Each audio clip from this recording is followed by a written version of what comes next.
I want to show you some of the fabrics that you have available to use. So you have cotton, which is probably what your shirt is made from, and I have cotton in white, and we have cotton with all different colors and patterns on it. And then we have this thing called burlap. Burlap, if you look really closely, you can kind of see through it a little bit. It's got these nice holes in it. That's really good for stitching a design on here. Then we have felt. Felt is more solid. You might need a smaller needle than this kind. This is pretty blunt and it might take a lot of work to get that through the felt.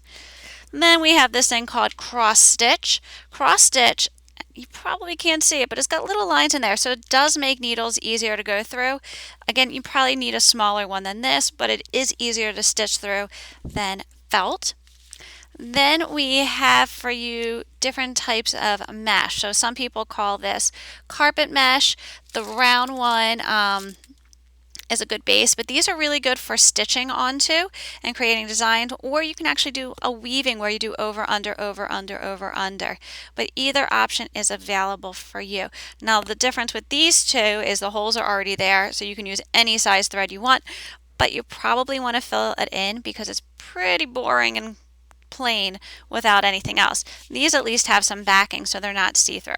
The other thing is whenever you do stitching, you always want to start on the back. You want all of your knots to start on the back and finish on the back because you don't want to see any of the stitching on any of the ends on the front.